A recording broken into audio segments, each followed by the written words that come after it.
Thank you for joining us after lunch. Hope you're going to be a little bit awake after your food coma. So we're here to talk about HBase coprocessors, uses, abuses, and solutions. And to introduce ourselves, my name is Esther Kundin. I'm a senior software developer at Bloomberg. Thank you. I'm the lead architect and engineer for the machine learning analysis team under News, and also an open source contributor. Hi, my name is Amit Anand, and I'm a senior software developer at Bloomberg. I'm working with infrastructure and Hadoop services team. I'm responsible for developing applications around Hadoop platform that will make it easier for our tenants to interact with our platform. I'm also an open source contributor. So we're here to talk about HBase coprocessors from the perspective of the developer as well as an administrator. So general outline. Just out of curiosity, how many people here have used HBase before? Okay, so almost everybody, that's good. So we're going to do a quick HBase architecture overview in case anybody hasn't used it before. And then we're going to talk about what coprocessors are and how they work. Then we're going to talk about our experience using the coprocessors and then the issues that we faced with that in development as an application developer, as well as in deployment as somebody maintaining the cluster itself. And then we'll leave some time at the end for questions. So to go over the HBase architecture, in general, HBase is the Hadoop distributed database. And the key idea here is that it's a NoSQL store, so all your data is just blobs, and then all your values are blobs, so it's a key value store. And your entire key space, because it's a blob, is partitioned into equally sized regions. So you just take the amount of bits you have and divide them up, and all this is configurable. And then your regions are then assigned to region servers, which are the ones that help you write and read your data. So in this toy example, we've got, for example, if there's 1 byte, you've got 8 keys. You can split that up into something like 4 regions. And if you had 2 region servers, you can assign 2 regions per region server, and then all your data is being served by a process. So HBase itself has multiple processes running, which run the database. There's the HMaster, which handles all the table operations. So we're talking about things like creating a table, dropping a table, modifying a table, as well as keeping track of which regions are assigned to which region servers. So it's not actually on a master in terms of being on the read and write path, but it does manage a lot of the bookkeeping for the database as a whole. Then there are your region servers, and these are the workhorses of the database itself. So all your gets and puts are going to run through the region servers. They're going to be serving regions of data, as we explained in the previous slide. And then there's going to be one region server which is special because it has a special region called the .meta region. And that is the one that actually maintains the mapping between regions and region servers. So when, if a region server will go down, for example, then the regions that it was serving would need to be transitioned to another one, and the mapping would be updated. So this table keeps the mapping of which region server is serving which region at a given time. And in order to make this all work, there's an outside system called Zookeeper, which gives you highly reliable distributed coordination. So it keeps track of which services are up and down. You can set watches on when things go down to make things happen. And it basically gives you a place to keep state in this distributed system so that you can keep this whole thing going. So in general, the way a read would work in HBase is a client would go in, and the first thing the client would do is talk to the Zookeeper instance, because it needs to know where, for example, for a read, it needs to know where it should go to read that piece of data. So the first thing it would do is figure out which region server is currently serving the .meta region, and it would get the address from Zookeeper because Zookeeper is keeping the state.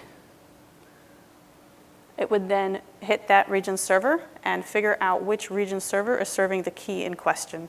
So the mapping is there, and it would be given the location of the actual region server for that. It's also going to cache this data, so if it ever needs to read that key again, it's going to skip that whole first step. So that whole first step really only needs to happen once on startup when it's reading that first key.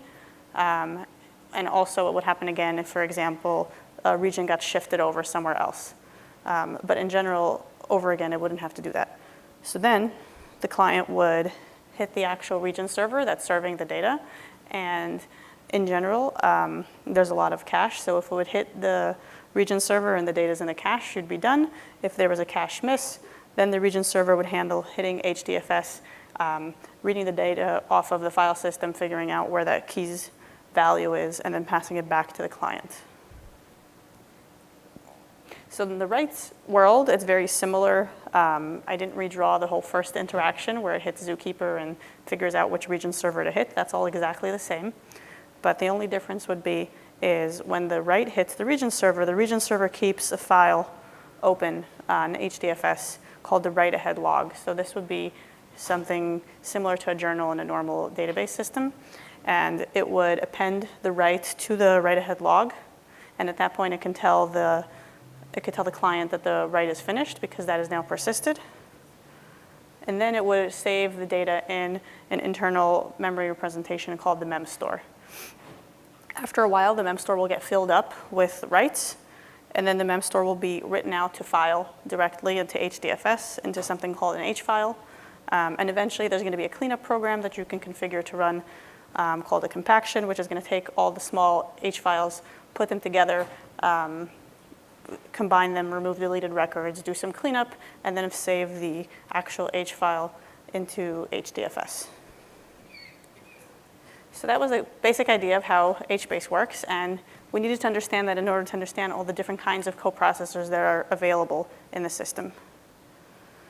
So what is a coprocessor? So an HBase coprocessor is basically a piece of custom code that can be written by an application developer, packaged up as a jar, and then run within the HBase system itself directly.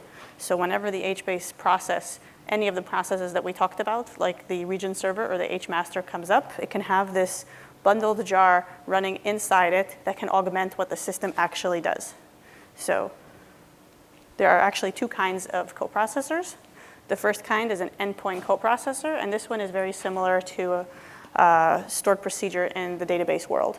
So in general, this is just the coprocessor will just be a call that a client can make, and it can directly call this call in the HBase code, and it's going to run it. So for example, if you wanted to do a computation that's closer to the data over all your data, you can call something like an average or a summation, and then each of your region servers can then read the data from the regions they're associated with, do the average, and pass it back. In general, the interface to this is a protobuf interface, so it's very similar to like an RPC call. And you would have to invoke the call directly by calling table.coprocessor service. In general, everything here is implemented in Java because HBase as a whole is written in Java. Okay. The other kind of coprocessor is called an observer coprocessor. And this is similar to a trigger in the database world, where it will be triggered by an event happening in the database. So the client will never explicitly call it like the previous endpoint coprocessor. It will happen as a byproduct of what else is happening in the database. And in general, there's a hook available to almost every action that HBase already does. And we're going to go over those. So the canonical example for what you would use a coprocessor for is something like security. So for example, you want to read data, but you want to restrict the access of who gets to read the data. So when the get is called, you can do a pre-get hook. It can then take the username and check permissions in whatever way it wants, and then fail the call or not, depending on what you want to do. So you could do the same thing for writing the data. You can do a pre-put, and you can check before writing that the user actually has access to write the data. So this way you can augment the HBase system as a whole with your own custom code. You could use the coprocessors for other things, like doing referential integrity. If you wanted to, for example, simulate foreign key constraints on two separate tables, you can do that as a coprocessor, where before a write, you would actually either check whether a record exists or, for example, add a record into another table. So this is something that you can do rather than from the client trying to do the interaction back and forth and trying to figure it out and going on and off cluster. You can do it directly on the cluster, which will be much faster. The other thing you can do with it is something like secondary indices if you wanted to implement your own secondary index, because again, it's a key value store. It's indexed only by the key. If you wanted to use one of the columns to index it, you can implement a coprocessor that will do that for you. And in fact, this is how Phoenix project does it. They have their own coprocessors deployed onto HBase. So the picture I have here is the data flow where if you are getting data, for example, from HDFS, you can get the data, and then it would pass through the region server. And then it would, if you had a coprocessor loaded, it can pass through your coprocessor code before getting back to the client. So there's another construct in HBase called filters. These were implemented before coprocessors were, and they work in a similar way where you also can have a custom jar loaded onto your coprocessor. And they're similar in terms of also allowing you to run something before and after a get or a scan. And you can build a custom filter where you would deploy your own jar in this very similar way that you would deploy a coprocessor. The only difference is that they have a very different API, and they are not quite as powerful because they can only run on gets and scans, whereas coprocessors can run on many more things. But a lot of the issues that we faced and challenges would be the same for both custom filters as well as custom coprocessors. And this thing doesn't work, but we're going to move on. So this would be an example of what a filter would look like, where the custom filter class would be something you would implement and put as a jar on your system, and you would deploy it. And then when you would write your code to retrieve fields, you can call your custom filter passing it values. And in this case, you will then have an operator must pass 1. So if any of the filters applies to a column in your row will come back to you. So the possible triggers for a coprocessor observer that we talked about before is much more extensive than what you would have for a filter. It's not just for gets and scans, although for the region observer you have the pre-get op, post-get op, pre-put, post-put, but you also have things on operations that happen within the region server, like stopping and stopping it, or when regions get split, you can have those trigger actions for you as well as the wall observer. So if the write-ahead log is rolled or written to, you can have an action happening there as well. Same thing for the HMaster. You can deploy a coprocessor to run on the HMaster, not just the region server. And then you can have actions happen whenever you have table delete, create, modify action, and other things. Okay, coprocessor uses. Again, what you would want the coprocessor for is if you want to control the behavior of the region server, or you want to control the behavior of an action that the region server does or that the master does. So you can do filtering, you can do aggregating. You talked about writing out an event to an outside system. What you do not want to do is do extremely complex analysis, because again, this jar is running within the HBase system. So if you're going to do something really complex that takes up a lot of compute power, you're actually taking that away from the whole database as a whole. And specifically, if you're in a multi-tenant environment, you're taking it away from other tenants as well. So there is Apache Phoenix, which puts a lot of SQL capabilities on top of HBase, and you would want to use something like that if you wanted to do more complex analysis. So for my example, where we used it was doing waterfalling of time series data. So in my case, we had 3 keys with time series data that were kept in columns, and we needed to come up with one stream of data that would waterfall the data down so that the holes were all filled. So what this would look like in this case will be something like that, where I would want the 1 from the first column, the 2 from the second column, the 4 and the 5 from column 3 and 4, and then the 12. All the other numbers I didn't need. So if we didn't have coprocessors, what we would need to do would be to take those 3 rows, pull them back to the client, collapse it all together, and then pass it back. In this case, we were really concerned about latency, so we didn't want to spend the time sending extra data over the network. That takes too much time. Doing this calculation closer to the data would reduce the pressure on the network. It would reduce the amount of work that the client had to do, because we were getting multiple rows at a time, so we can distribute this compute over all the rows we're getting over all the region servers in the cluster, rather than doing everything on the client at once. So that was why we actually were using coprocessors in our situation. I did say I'm going to mention Phoenix. So Phoenix works very closely with HBase. It's a system built on the top of HBase. By deploying their own coprocessors, they give you a lot of the things you would get in a normal RDBMS, where again, rather than having a NoSQL store, you can have a SQL interface to it.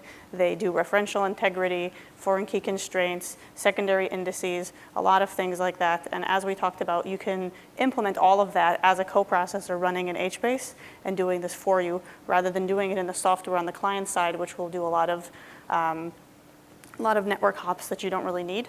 And they also handle query planning and push-down analytics, where any analytics that the query plan says could be done better at the data level will be pushed down and run in the coprocessor rather than on the client. All right, so now we're going to talk about issues that we faced as a developer running a system with coprocessors and how we got around them. So most of these challenges come from they all stem from the same place, where the coprocessor that you wrote is a jar that's written by an application developer and is actually run not as the developer's process, it's run within the HBase process. So anything that goes wrong does not mess up just the developer's process, it messes up the entire HBase system as a whole. And again, in a multi-tenancy situation, that means you're breaking things for everybody. So number one, you never ever want to throw an exception in your coprocessor. If you have an uncaught exception to the coprocessor, it's going to come right out. It's going to bring down the region server. That region will then get transitioned to a different region server. And if you, for example, request it again and the same exception happens again, you'll bring down that region server.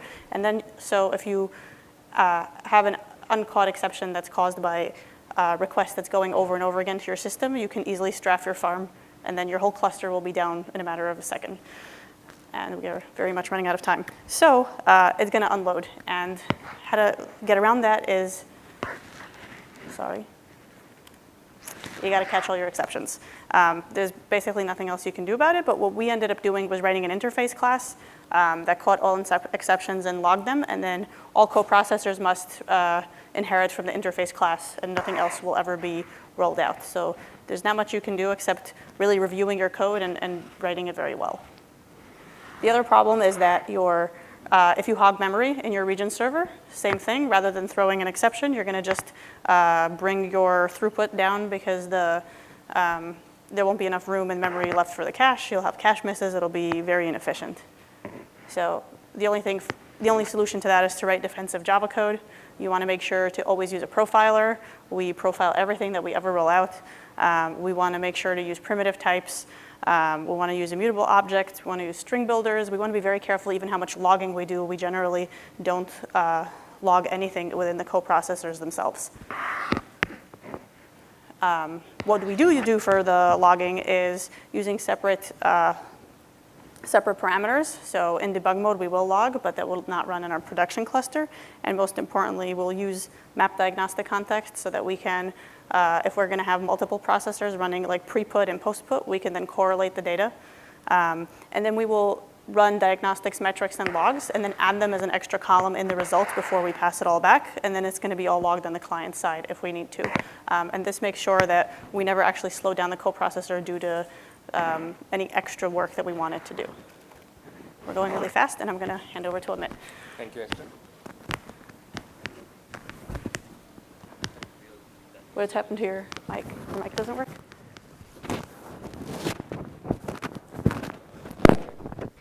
Just take this mic.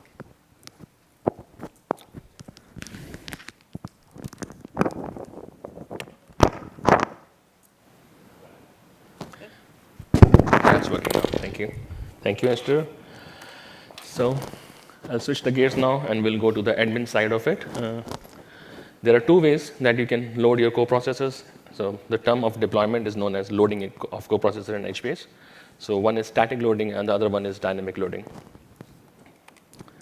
So there are three properties that control the loading of HBase coprocessor, and depending upon the type of coprocessor that you have developed, you modify the property that is relevant to your coprocessor. So there are, as Esther mentioned, there is region observers and endpoint coprocessors. For them, you will modify hbase.coprocessor.region.classes. If you're writing any wall observer, for that you will modify hbase.coprocessor.wall.classes. And for any master observer, you will modify master.classes property.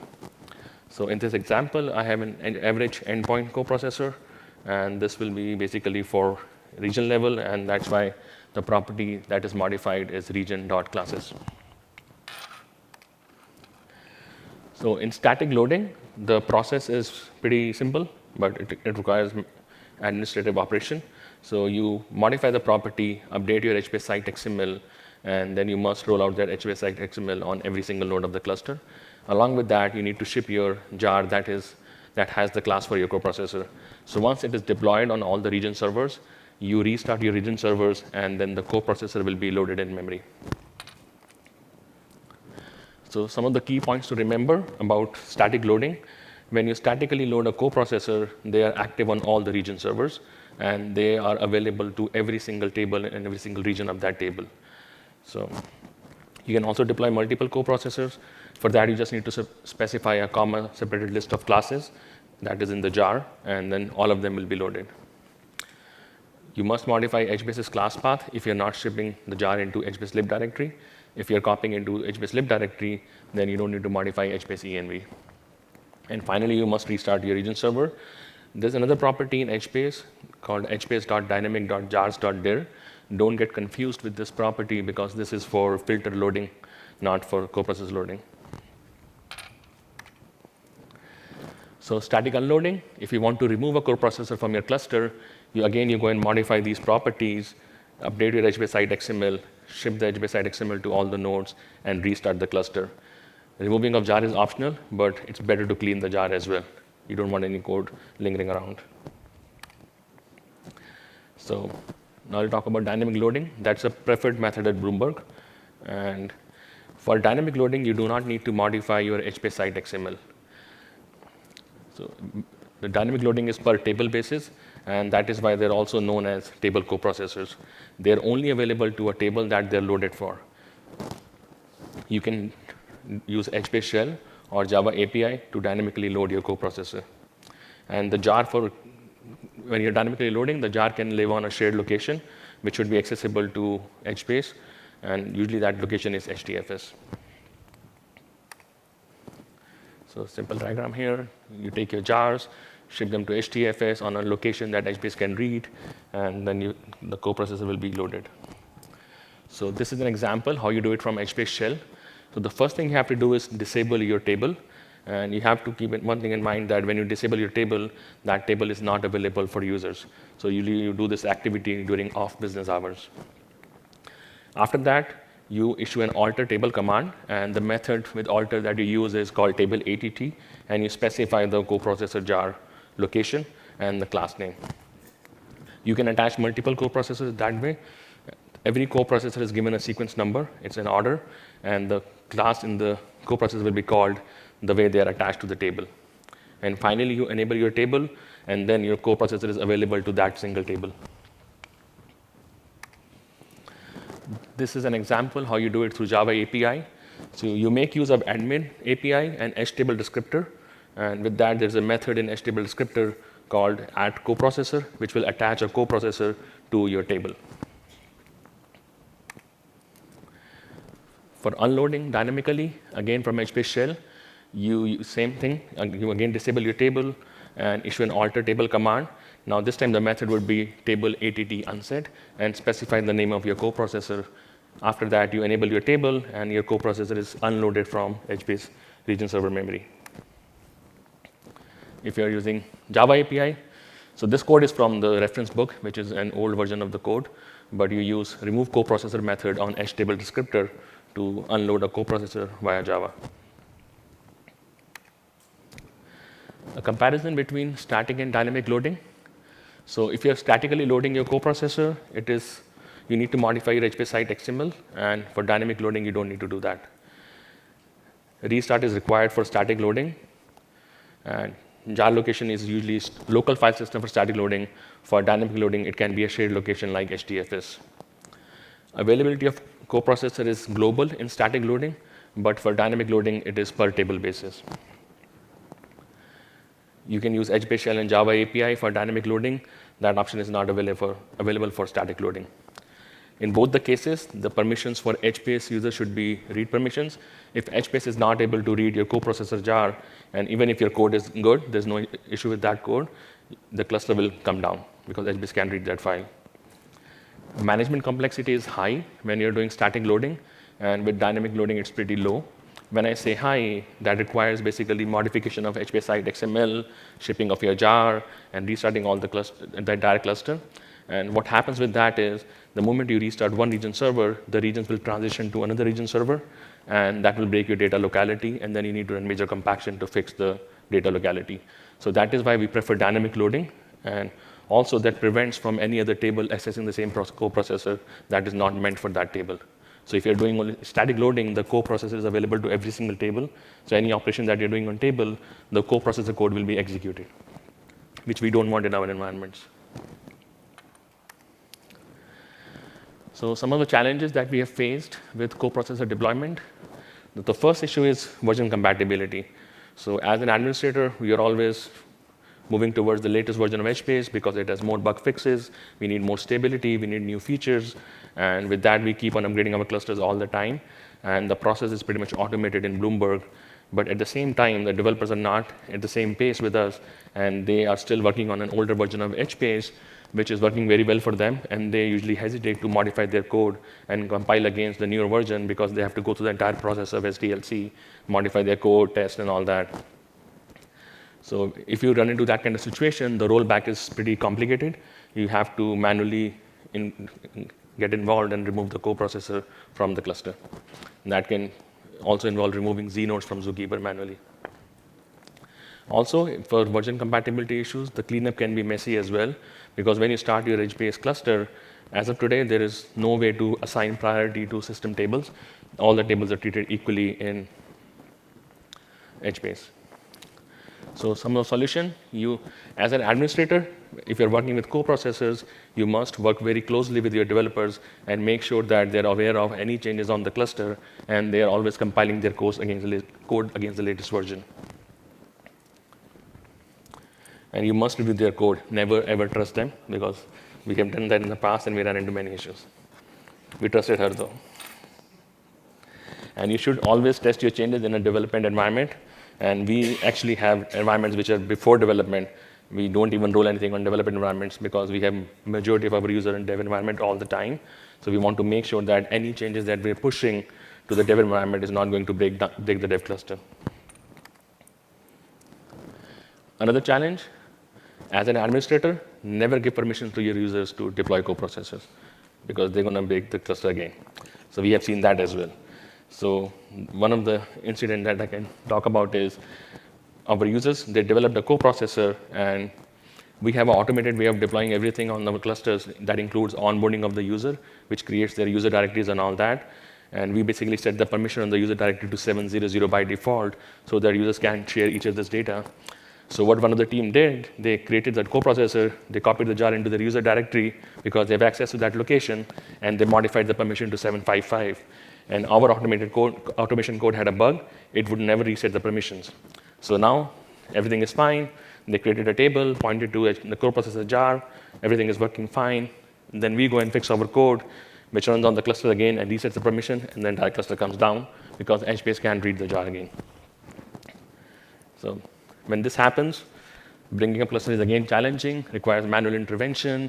You have to remove tables, remove Z nodes from Zookeeper, and that's pretty cumbersome. So there's a property in HBase that you can use, which is hbase.coprocessor.abort an error. If you set this property to true, the moment there is an exception in coprocessor, the cluster will crash. And if you set this to false, it will silently unload the coprocessor, but then you will not get the desired result. So then you have to make a choice what you want to do. So in our case, we set it to true because in some of the critical clusters, we want to return correct data. And so that is more important for us than returning incorrect data. So what is the solution to this kind of problem?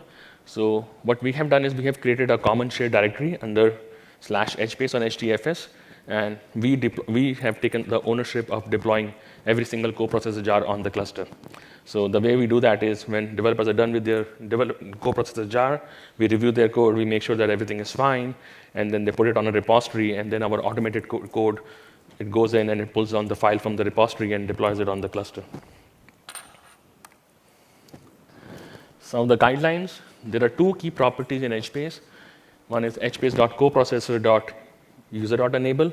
You must keep this property to true, because if this is set to false, First of all, your user coprocessor will not be available, and it will also disable your Phoenix coprocessor if you're using Phoenix on your cluster, because Phoenix coprocessors are also treated as user coprocessors. The next property is HBase.coprocessor.enable. This should be set to true as well. If this property is set to false, then a lot of the key features of HBase, like access security control, bulk endpoint, and all that, it will not be available. There is a new Jira in HBase, which is, I think, merged now. It's available in 1.2 as well, HBase 16700. This adds a new coprocessor to watch other coprocessors. So it basically provides you a new property called HBase.coprocessor.region.whitelisting, and any path you'd specify under this property will only be allowed for coprocessor deployment. So after that, if you, let's say I have /HBase/coprocessor, if my users are trying to be smart and they try to deploy a file in the user directory and try to create a table, it will not work for them. It will prevent that from happening. Some of the issues with this Jira we have seen so far, the documentation says you can specify entire file system like HDFS and the HDF cluster name, and it will pick any jar under that, any directory. That doesn't happen actually.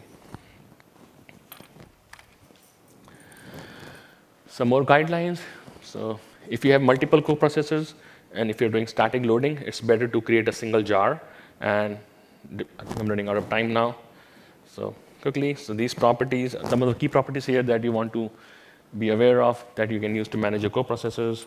And takeaways are, so coprocessors are necessary and they are very useful if they're done right. Phoenix is one of them, HBase security is one of them, but user coprocessors are very dangerous. So you have to work very carefully with your developers, make sure that they're writing the correct code, and deployment should be taken very seriously. Some of the things we need from community is better story for deployment, some process isolation, because as of today, the coprocessor lives in HBase region server's memory, which impacts the performance of region server as well in some ways. And we do not have enough JMX metrics for the coprocessors. With that, thank you. And we are hiding. And I can take any questions offline.